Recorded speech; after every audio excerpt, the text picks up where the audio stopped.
వి gold trusted gold buyers మీరు తాకట్టు పెట్టిన బంగారాన్ని విడిపించి ఈ రోజు ఉన్న మార్కెట్ ధరకు కొనబడును. నమస్తే. నమస్తే. ఎలా ఉన్నారు? చాలా బాగుంది. అంటే ఎక్కువగా మీరు మీ పర్ఫార్మెన్స్ త్రూ కనిపిస్తారు అనుకుంటే ఎక్కువగా ఇంటర్వ్యూస్ త్రూనే కనిపిస్తున్నారు. ఏంటి సంగతి? అంటే పర్ఫార్మెన్సెస్ ఇప్పుడు ఇట్లా ఇంటర్వ్యూలలో పర్ఫార్మెన్స్ తీసుకోనిరు కదా, కావాలంటే ఒక డాన్స్ ఏమంటే కూడా వేస్తా.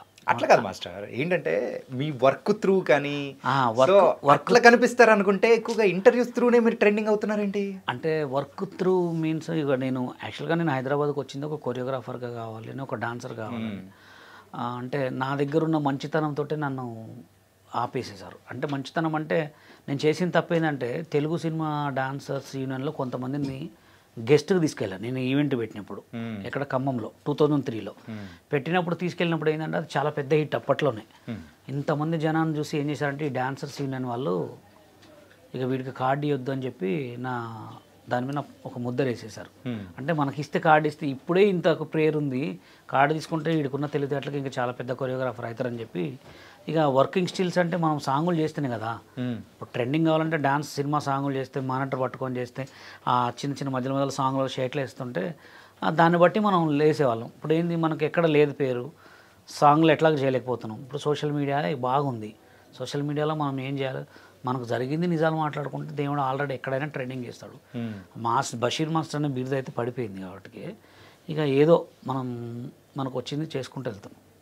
ఓకే. కాకపోతే ఏంటంటే ఇప్పుడు రీసెంట్గా ఆల్బమ్ సాంగ్స్ కానీ లేకపోతే త్రూ ఏదైనా కానీ సాంగ్స్ను అండ్ ఆ పర్ఫార్మెన్స్ వైజ్ ఫేమస్ అవుతున్న వాళ్ళందరినీ చూస్తారు. కానీ మీరెందుకు ఆ వేళల్లో తక్కువగా కనిపిస్తూ అండ్ ఇలా ఎక్కువగా కనిపించడం అనేది అనిపిస్తుంది కదా? అంటే ఎట్లా అంటే ఇప్పుడు నేను సాంగ్స్ చేశా ఫస్ట్ యూట్యూబ్ అసలు ఎవరికి లేదు. నేను స్టార్ట్ చేసినప్పుడు నేను Basheer master audios and videos అని ఉండేది. దాంట్లో నీకు నాకు ఏముందో బాగా ట్రెండింగ్ అనమాట. ఆ పాటని చేసిన వాళ్ళు ఎవరు కూడా రీల్స్ చేయలే. టిక్ టాక్లో ఫేమస్ ఇక ఆ తర్వాత నుంచే మొత్తం స్టార్ట్ అయినాయి. సుజనా తిన్నావారా, మీరు ఏమంటారు, సుజనా తిన్నావారా అంటే చాలా ఫేమస్. అట్లాంటి సాంగ్స్ కొరియోగ్రాఫ్ చేసి మొత్తం అప్లోడ్ చేసిన తర్వాత నేనంటూ ఒక యూట్యూబ్ ఛానల్ పెట్టుకుంటే దాంట్లో 8 lakhs రూపీస్ అంటే $10,000 నేను పెట్టుకున్నా. దాన్ని పెట్టుకొని ఇంకా మానిటైజేషన్ అయింది. దాంట్లో డబ్బులు ఎలా తీసుకోవాలో నాకు తెలియదు. కంటిన్యూ చేస్తూ చేస్తూ చేస్తూ దాంట్లో డ్రాప్ చేసుకుంటే నా పక్కన వాళ్ళే హ్యాక్ చేశారు దాన్ని, ఛానల్ని. అసలు నేను ఏమనుకున్నా అంటే ఒక మంగ్లీ గారు, ఒక జానులిరి వీళ్ళందరితో ఒక పెద్ద స్టూడియో పెట్టుకొని ఆ డబ్బులతోటి మంచిగా షూట్లు చేసుకొని మంచి ఆల్బమ్ సాంగ్స్ చేద్దామని క్రియేట్ చేసుకొని మంచి ఆల్బమ్ చేసి మంచి ట్రెండింగ్ ఉన్న టైంలో ఛానల్ లేపేశారు. లేపేసిన తర్వాత అసలు ఎవరు లేపేసారో కూడా తెలియదు.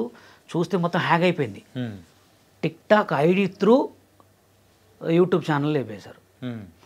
అసలు ఎవరు చేశారు ఏందని చెప్పి పిఎస్లో సైబర్ క్రైమ్లో కంప్లైంట్ పెట్టి మొత్తం సెర్చ్ చేసిన నా పక్కన ఉన్న వాళ్ళే, నా దగ్గర అంటే నా వీడియోని ట్రోల్ చేసే వాళ్ళే, నా పక్కన వాళ్ళే బ్లూటూత్ కనెక్ట్ చేసుకొని హ్యాక్ చేశారని చెప్పి మన సైబర్ క్రైమ్ వాళ్ళు చెప్పారు. అప్పుడు 8 లక్షలు అంటే మామూలు విషయం కాదు, మస్తుండే. ఒక పెద్ద స్టూడియో ఏంటి, ఒక నాకు రేంజ్ మారుతుండే. అప్పుడు ఎదిగే టైంలోనే తొక్కేసారు, కథం టిక్ టాక్ ఆగిపోయింది. టిక్ టాక్ ఆగిపోయింది, నా యూట్యూబ్ లేచిపోయింది. ఇక నా పరిస్థితి ఏందని చెప్పి నేను ఏం ఆలోచించుకోలే. నాకేందంటే నేను దానికి పార్ట్ టైం జాబ్గా సంగీత్ కొరియోగ్రాఫ్ చేసేవాడిని. సంగీత్లో 4 lakhs 5 lakhs అట్లా తీసుకునేవాడిని. దానికి బేస్ పెట్టుకొని దీంట్లో ఖర్చు పెట్టుకొని ఒక ఛానల్ని గ్రో చేసుకున్నా.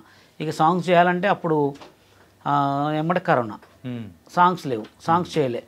ఇక సోషల్ మీడియాలో యూట్యూబ్ ద్వారా కొన్ని వ్లాగ్స్ చేసుకుంటూ కొన్ని అట్లా ఈవెంట్లు చేసుకుంటూ రీచ్ అయినా.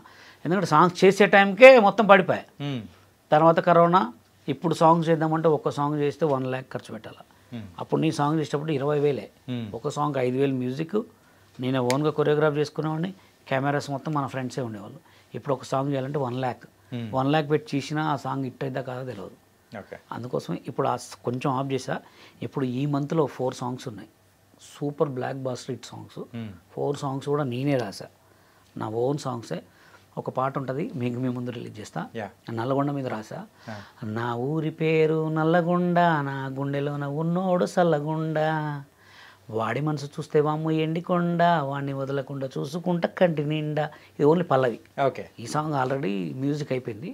ఈ సాంగ్ రిలీజ్ చేస్తున్నా ఒక మంచి హీరోయిన్ తోటి. ఆల్రెడీ ఈ సాంగ్ ఒక 1.5 lakh ఖర్చు పెడుతున్నా. అంటే కొంచెం బ్రేక్ ఎందుకు ఇచ్చానంటే మ్యూజిక్ డైరెక్టర్లు కూడా ఎలా ఉన్నారంటే సాంగ్ నచ్చితే సాంగ్ని ఎలా బయటికి రిలీజ్ కాకుండా చేయాలి, దాన్ని ఎలా ఫ్లాప్ చేయాలి, అంటే వాళ్ళు ఎలా ఉన్నారంటే సాంగ్ మ్యూజిక్ చేస్తున్నారు, మనం బయటికి పోయేవారికి ఆ బేస్ తగ్గటమా అట్లా కొంచెం చేస్తున్నారు. అందుకోసం ఇప్పుడు ఒక శ్యామ్ అని చెప్పి ఒక మంచి మ్యూజిక్ డైరెక్టర్ దొరికాడు. ఆల్రెడీ 3 సాంగ్స్ ఇచ్చా, 3 సాంగ్స్ ఆల్రెడీ రిలీజ్ అయినాయి. ఇంకొకటి నా పేరు మీద కూడా పాట రాపించా ఒకటి, అది బతుకన్న మాట తెలియడే బషీర్ మాస్టర్ అని చెప్పి, ఆ సాంగ్ కూడా బాగుంది. అది కూడా ఈ నెల, అంటే ఈ నెల మొత్తం ఇప్పుడు ఫాస్టింగ్స్ కదా, next month songs continue 4 songs release ఉన్నాయి. ఓకే, మంచి ట్రెండింగ్ సాంగ్స్ అనమాట. అది కాదు మాస్టర్, ఏంటంటే మీకు ఇంత టాలెంట్ పెట్టుకొని యాజ్ ఎ లిరిక్ రైటర్గా కూడా ఇప్పుడు ముందుకు వెళ్తూ, so as a dance master కొరియోగ్రాఫర్గా కూడా మీరంటూ నిరూపించుకొని, కానీ ఎందుకు ఈ మధ్య కాలంలో కొన్ని అనవసరమైన కాంట్రవర్సీస్ దానిలో దూరుతూ, సింపుల్గా చెప్పాలంటే ఇలాంటి ఓడి యూజ్ చేయాలని నాకు లేదు, ఎందుకు అనవసరం అంటే ఒక ఎప్పుడైనా కానీ ఒక మన పని మాట్లాడితే బాగుంటుంది, కానీ మన మాట మాట్లాడితే ఏముంటుంది మాస్టర్? అంటే ఇప్పుడు నా లైఫ్ గుండు హనుమంతరావు గారు సెట్ చేశారు. ఓకే, దాని తర్వాత కొంతమంది పెద్దోళ్ళు హైదరాబాద్లోనే పెద్ద నెంబర్ 1 షాపింగ్స్, నేను ముంబై కార్డు కొరియోగ్రాఫర్ కార్డు తెచ్చుకుంటే 2,50,000 రూపాయలు 2014లో నాకు ఇచ్చారు. కొరియోగ్రాఫర్ కార్డు, పెప్సీ కార్డు అంటే Indian film dancers and dance director card. ఆ కార్డు నేను మించిన కార్డు లేదుగా. ఆ కార్డు తెచ్చుకొని సాంగులు చేస్తుంటే బలుపు సినిమాలో నాకు ఒక అవకాశం వస్తే తెలుగు సినిమా డాన్సర్స్ యూనియన్లు ఫోన్ చేసి, ఈ బాంబే కార్డు ఇతనికి చెల్లదు, ఇతను కార్డు చేయాలంటే బాంబే వాళ్ళని పెట్టుకోవాలి, బాంబే గర్ల్స్ని బాంబే బాయ్స్ని పెట్టుకోవాలని నా పని ఎలగొట్టారు. ఎవరు? Telugu cinema dancer. Telugu cinema dancers union వాళ్ళు కార్డు ఇవ్వకపోగా వర్క్ చేయనియట్లే.